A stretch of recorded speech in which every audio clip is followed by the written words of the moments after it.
Kita lanjutkan kembali kajian tafsir singkat dari surah Al-Imran. Dan kita masuk pada ayat selanjutnya. A'udzu billahi minasyaitonir rajim. Bismillahirrahmanirrahim. Wa qalat ta'ifatun min ahlil kitab aminu billadzi unzila 'alal ladzina amanu wajhan nahar waqfuru akhirahu la'allahum yarji'un. Wala tu'minu illa liman tabi'a dinakum. Qul inna hudallah an yu'ta ahadum mithla ma utitum aw yuhajukum inda rabbikum.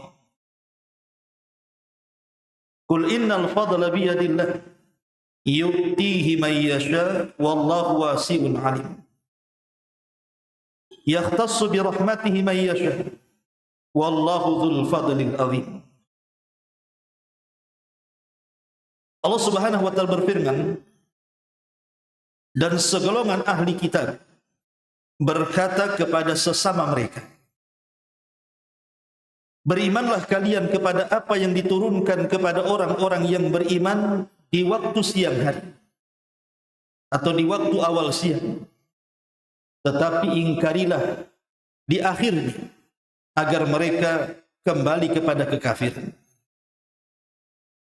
Dan janganlah kamu percaya selain kepada orang-orang yang mengikuti agama. Katakan wahai Muhammad kepada mereka, sungguh petunjuk itu hanyalah petunjuk milik Allah. Janganlah kamu percaya bahwa seseorang akan diberi seperti apa yang diberikan kepadamu, atau bahwa mereka akan menyanggah kamu di hadapan Tuhan. Katakanlah wahai Muhammad, sungguh karunia itu ada di tangan Allah. Dia memberikan kepada siapa yang dikehendakinya, dan Allah maha luas lagi maha mengetahui. Dia menghususkan rahmatnya kepada siapapun yang dikehendakinya, dan Allah memiliki karunia yang sangat besar. Ma'asyiral muslimin yang dimuliakan Allah Subhanahu wa taala, ayat ini ada asbab nuzulnya.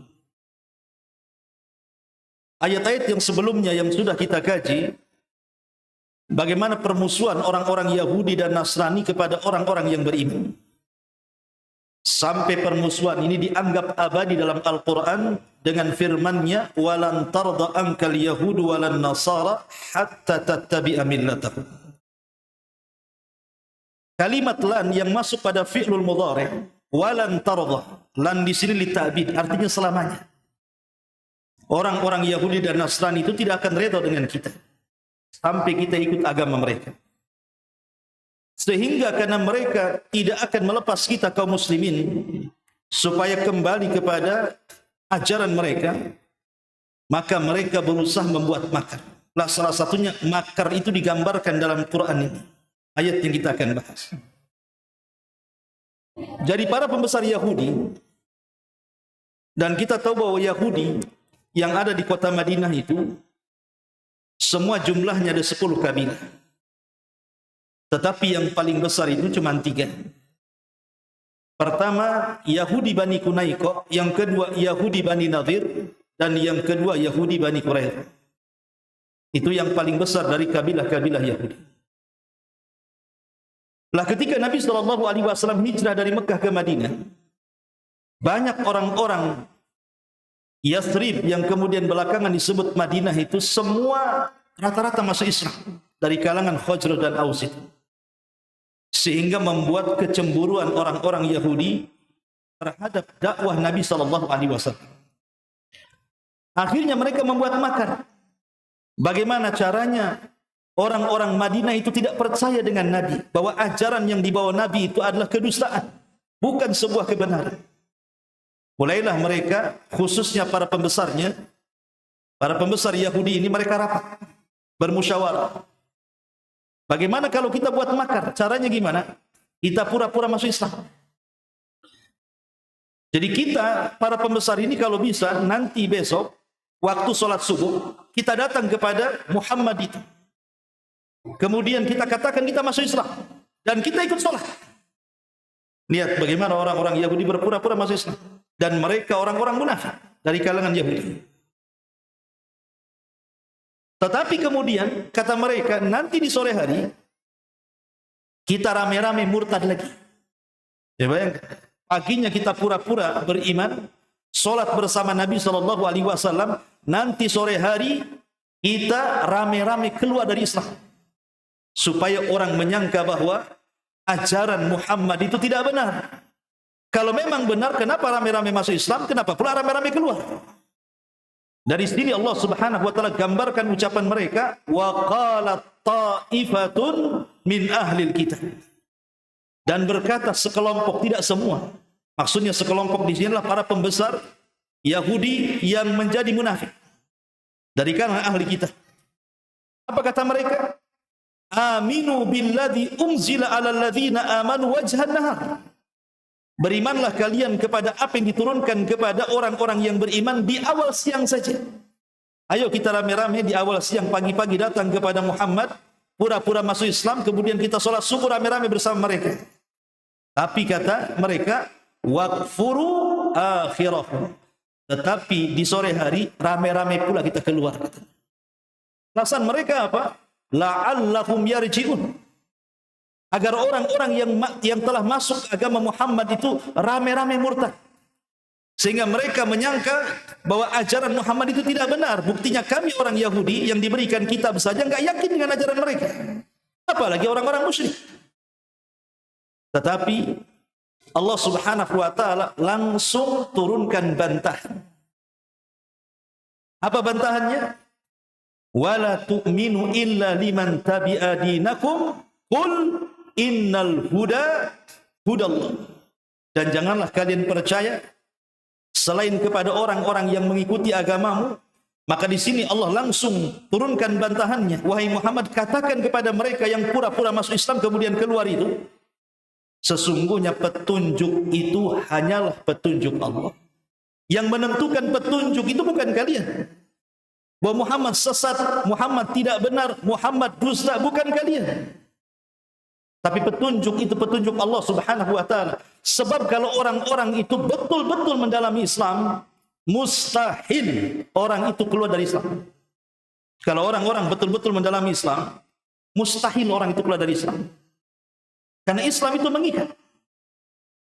Makanya kita ingat sejarah yang dikeluarkan oleh Imam Al-Bukhari, sebuah dialog yang cukup menarik antara Abi Sufyan dan Raja Herakli. Jadi satu hari Abi Sufyan ini melakukan hiwar, dialog. Ketika itu Abi Sufyan belum masuk Islam. Karena Abi Sufyan ini masuk Islam kan setelah Fathu Makkah. Jadi terjadilah dialog antara Herakli dan Abi Sufyan ini. Salah satu dialognya adalah perkataan Herakli kepada Abi Sufyan, apakah orang yang masuk ke agama Muhammad itu mereka murtad lagi? Itu pertanyaannya Herakli kepada Abi Sufyan ini. Apakah kemudian mereka itu yaziduna am yanqusun, makin bertambah atau makin berkurang pengikutnya? Kata Abi Sufyan, bal yazidun, bahkan bertambah. Kemudian juga apakah mereka itu yartadun atau tidak? Apa mereka juga murtad atau tidak? Maka kata Abi Sufyan, tidak, bahkan semakin banyak. Lihat kata Herakli membenarkan kenabian Nabi SAW. Dia mengatakan begitulah. Wa kadzalikal iman hina tukhalitu basyashatahul qulub, kata dia. Begitulah iman. Kalau sudah menghujam dalam hati seseorang, mustahil dia keluar dari hatinya. Ini perkataan Herakli kepada Abi Sufyan. Kan ini Abi Sufyan ini jujur, tidak mungkin dia dusta. Ketika dia ditanya, apakah kemudian yartadu ahadun suhtatan an dinihi, apakah ada orang yang masuk ke dalam Islam tiba-tiba keluar karena benci Islam? Kata Abi Sufyan, tidak ada. Maka kata Herakli, demi Allah, begitulah iman, kalau sudah menghujam dalam hati tidak mungkin keluar kecuali orang-orang munafik. Makanya Bilal ibn Rabah radhiyallahu an ketika disiksa oleh Umayyah ibn Khalaf, ma'ruf kisah Bilal kan? Bagaimana Bilal itu dibawa ke padang pasir, kemudian diikat di batu yang sangat besar, diterik matahari yang luar biasa, dicambuk, bahkan pencambuknya tidak berhenti kecuali dia yang lelah. Tapi Bilal tidak pernah memuji Lata, Uzza, Manat, Hubal. Yang keluar dari lisannya adalah kalimat tauhid, ahadul ahad, ahadul ahad. Ketika zaman berlalu, Nabi SAW wafat. Kemudian diganti Abu Bakar 2 tahun, kemudian Abu Bakar pun wafat. Di zaman Umar ini, Umar mengumpulkan para sahabat senior. Di antaranya di situ ada Khabbab ibn Arat. Bagaimana siksaan yang luar biasa di zaman Nabi SAW yang setiap hari disundut oleh besi panas. Di situ ada Bilal. Dan di situ banyak para sahabat. Jadi Umar ini ceritakan kepada kami, wahai sahabat-sahabatku, pengalaman kalian di masa awal-awal dakwah Nabi SAW. Maksudnya Umar ini, supaya kisah-kisah mereka dijadikan ibrah bagi orang-orang yang sesudahnya. Bagaimana perjuangan orang-orang awal-awal itu. Karena orang akhir-akhir ini kadang-kadang tidak menghargai perjuangan orang awal-awal masalahnya. Bagaimana orang yang awal itu membangun dakwah, setelah tersebar, yang akhir-akhir ini tahu enaknya saja. Lah akhirnya kemudian berceritalah Khabbab ibn Arat, bagaimana dulu dibukanya bajunya, rupanya tidak ada satupun dalam badannya kecuali ada bekas sundutan. Lah Bilal ibn Rabah radhiyallahu anhu ketika itu ditanya, "Ya Bilal, kami tahu bagaimana siksaanmu yang luar biasa di hadapan Umayyah bin Khalaf itu. Bagaimana kau bisa kuat menghadapi siksaan itu? Padahal banyak para sahabat yang tumbang. Banyak para sahabat yang tumbang, akhirnya mereka harus hijrah dari Mekah ke Habasyah. Tidak tahan dengan siksaan orang-orang kafir Quraisy, tapi Bilal tidak hijrah. Bilal tetap saja dia mempertahankan keimanannya. Lihat bagaimana ucapan Bilal. Dia mengatakan, "Khalattu halawatal iman bimararatil adzab. Fataghat halawatul iman ala mararatil adzab." Kata Bilal ibn Rabah, saat orang-orang Umayyah bin Khalaf menyiksaku hingga aku akan mati karena siksaan itu, aku berusaha kemudian mencampurkan kelezatan iman yang ada pada hatiku dengan kerasnya siksaan. Rupanya lezatnya iman menguasai aku sehingga aku tidak terasa dengan siksaan azab itu. Lihat ucapan Bilal. Iman kalau sudah menghujam, semua penderitaan akan lewat pada dia. Makanya ketika ada seorang wanita, dia bertanya soal kondisi Nabi SAW saat berperang. Kemudian dikatakan, "Wahai fulan, anakmu meninggal." Wanita ini mengatakan, "Ma fa'alan Nabi SAW?" Apa yang dilakukan Nabi? "Ya fulan, abuka mat." Bapakmu meninggal. Dia mengatakan, "Ma fa'alan Nabi SAW?" Apa yang dilakukan Nabi? Kemudian, "Akhuki mat." Saudarimu juga meninggal, saudaramu juga meninggal. Bapaknya meninggal, saudarinya meninggal, anaknya meninggal. Yang ditanyakan tetap, kaifa halun Nabi? Bagaimana kondisi Nabi? Akhirnya kemudian setelah dijumpakan dia dengan Nabi dan Nabi selamat dalam peperangan itu, maka dia mengatakan, kullu musibatin indaka zalalun. Dia mengatakan, setiap musibah setelah aku melihat wahai Rasul, semua jadi ringan, semua jadi hilang. Begitu iman, ikhwan. Iman itu kalau sudah menghujam, tidak ada sulit keluar. Makanya iman itulah yang menggerakkan amal. Kalau orang sudah masuk ke iman, tergerak semuanya. Iman itulah yazid, akan terus bertambah dan menggerakkan amal saleh. Makanya kenapa iman itu selalu didahulukan sebelum amal saleh. Wal asri innal insana lafi khusrin illa alladhina amanu. Baru setelah itu wa amilus salih. Iman dulu baru amal saleh. Karena yang menggerakkan amal saleh itu iman. Termasuk kaki antum datang kemari itu karena iman yang mendorong antum untuk salat tarawih di sini. Kalau tidak mungkin di rumah saja. Ma'asyiral muslimin yang dimuliakan Allah Azza wa Jalla, maka Allah bantah kepada orang-orang Yahudi, "Qul innal huda hudallah." Petunjuk itu hanya milik Allah. Kalian mau buat makar terserah kalian. Mau pura-pura masuk Islam di awal pagi kemudian kufur di siang hari terserah kalian. Karena petunjuk itu bukan milik kalian, bukan milik aku, tapi semua adalah milik Allah Subhanahu wa taala. An yu'ta ahadum mithla ma utitum aw yuhajukum inda rabbikum. Qul innal fadla bi yadillah yu'tihi man yasha wallahu wasi'un alim. Katakan wahai Muhammad. Katakan pada mereka juga. Jangan kamu percaya kepada mereka orang-orang Yahudi. Iyalah Mereka pura-pura masuk Islam. Allah kasih tahu, jangan percaya kepada mereka. Bahwa seseorang akan diberi seperti apa yang diberikan kepada. Yakin bahwa namanya risalah kenabian itu hak mutlak milik Allah. Tidak semerta-merta orang itu bisa ngaku nabi. Makanya lihat, orang-orang yang mengaku nabi di zaman Rasul, kapan terjadi? Di akhir-akhir, bukan di awal-awal. Periode Mekah tidak ada orang ngaku nabi. Kenapa? Yang nabi asli saja dimusuhi, diusir, diintimidasi, difitnah macam-macam. Itu yang asli. Tentu orang-orang yang hendak mengaku-ngaku nabi mikir dulu lah kan begitu. Wah, kalau saya ngaku-ngaku nabi, bisa saja saya juga terkena intimidasi kan itu. Jangan-jangan dibilang sihir, gila. Makanya periode Mekah 13 tahun nggak ada orang ngaku nabi.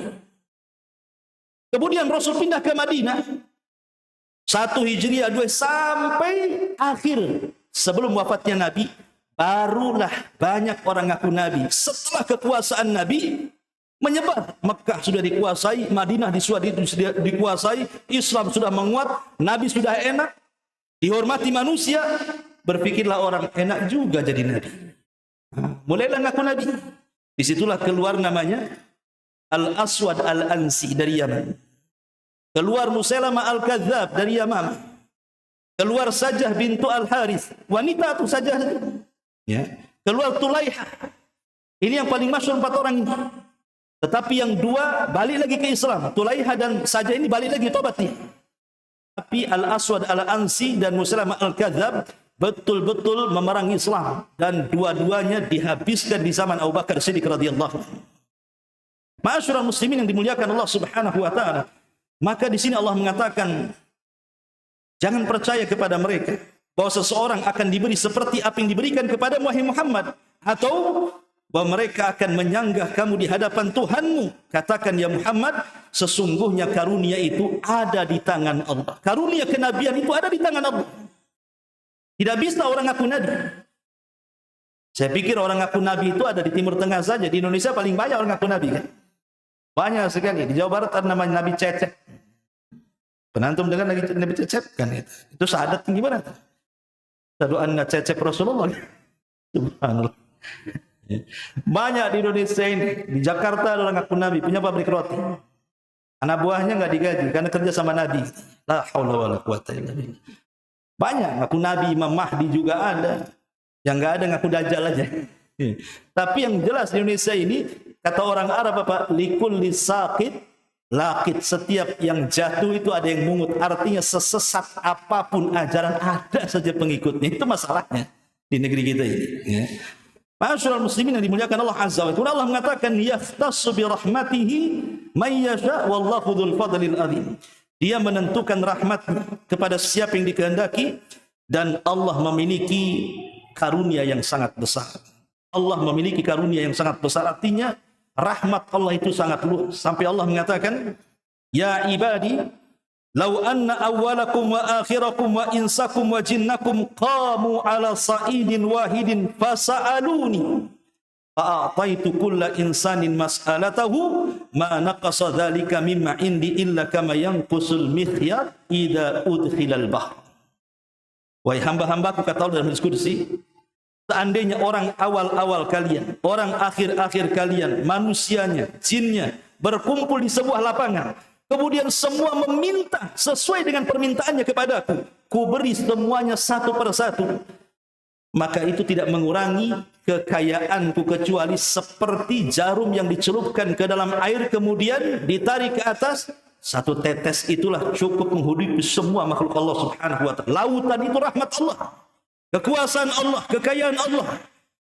Jadi Allah Subhanahu wa taala ala kulli syai'in qadir. Dia tangguh menentukan segala sesuatu dengan kehendaknya. Wallahu a'lam bishawab. Subhanaka wa bihamdika asyhadu an la ilaha illa anta astaghfiruka wa atubu ilaik. Allahu ta'ala. Assalamualaikum warahmatullahi wabarakatuh.